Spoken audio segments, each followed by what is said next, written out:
పన్నీర్ బిర్యానీకి ముందుగా పన్నీర్ని నూనెలో కానీ నేతిలో కానీ వేయించుకోవాలి.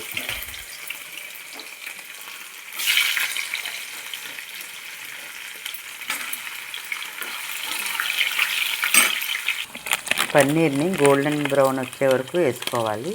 కొంచెం పసుపు కూడా వేసుకోవాలి. వేయించిన పన్నీర్లోకి 2 స్పూన్లు కర్డ్ వేసుకుని, పెరుగు వేసుకుని, కొంచెం కారం వేసుకుని, కొంచెం పసుపు వేసుకుని, కొంచెం సాల్ట్ వేసుకుని కలుపుకొని ఉంచుకోవాలి. ఒక గంట ముందు బిర్యానీ రైస్ నానబెట్టుకోవాలండి. నానబెట్టుకుని పొయ్యి మీద ఎసరు పెట్టుకుని మరిగించుకోవాలి. ఈ లోపల ఇవి మరుగుతూ ఉంటాయి. మనం ఇవి మసాలా సరుకులన్నీ వేపేసుకుందాం. మూకుడు పెట్టుకుని నూనె పెట్టుకున్నాను. నూనెతో పాటు 2 స్పూన్లు నెయ్యి కూడా వేసుకున్నానండి. మన పన్నీర్ బిర్యానీకి నెయ్యి కూడా వేసుకుంటే చాలా బాగుంటుంది. నూనె కాగిందండి. కొంచెం మసాలా సరుకులు, 2 యాలక్కాయలు,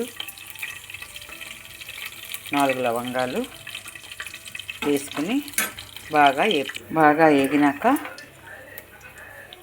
4 జీడిపప్పు బద్దలు కూడా వేసుకునేస్తుంది.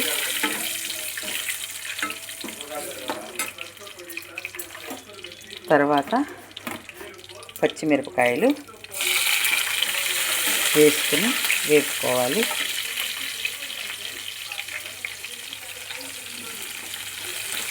ఇవి వేపుకుండగా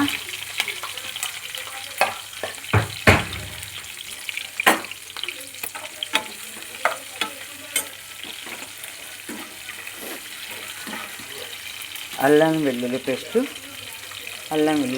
కొంచెం వేసుకోవాలి.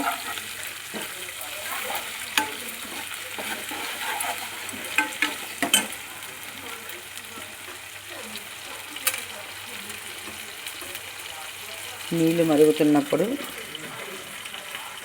4 బిర్యానీ సరుకులు ఇందులో వేసుకుంటే బాగుంటుంది. ఈ వాటర్లో కొంచెం సాల్ట్ కూడా యాడ్ చేసుకుంటే బాగుంటుంది. నేను 2 స్పూన్లు సాల్ట్ తీసుకున్నాను. 2 గ్లాసులు బియ్యానికి.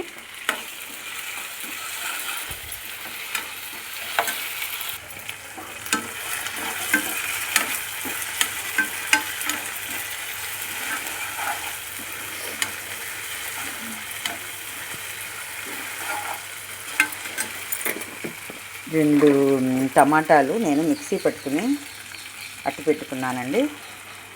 అది కూడా అందులో వేసి వేపుకుంటూ ఉండాలి. టమాటా ప్యూరీ ఇవన్నీ బాగా వేగుతున్నప్పుడు ఉగ్గుపొడి, పుదీనాకు వేసుకోవాలండి.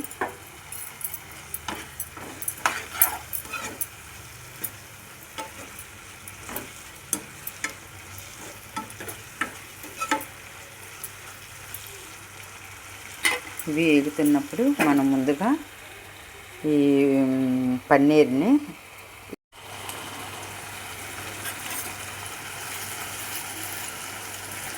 ఇవి వేగుతుండగా మనం ఇందాక పన్నీర్ని పెరుగు, కారం, ఉప్పు వేసి నానబెట్టుకున్నాం కదండి, అది కూడా ఇందులో వేసేసుకోవాలి. నేను 2 గ్లాసుల బియ్యానికి 300 గ్రాముల పన్నీర్ ముక్కలు తీసుకున్నాను.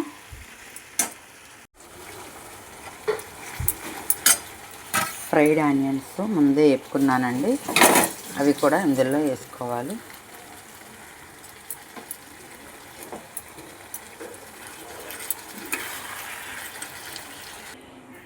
నీళ్ళు మరుగుతున్నాయండి.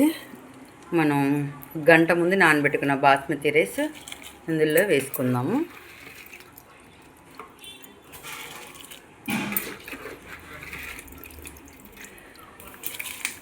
ఈ బాస్మతి రైస్ 90% ఉడికించుకోవాలండి మనం. రైస్ 80% ఉడికిందండి.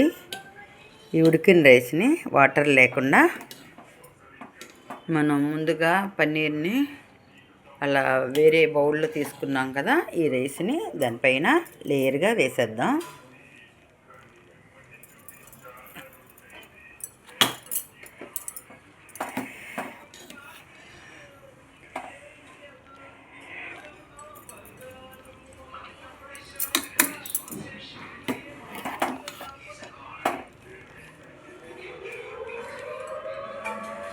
దీనిపైన ఒక స్పూను నెయ్యి కూడా వేసుకుందాం.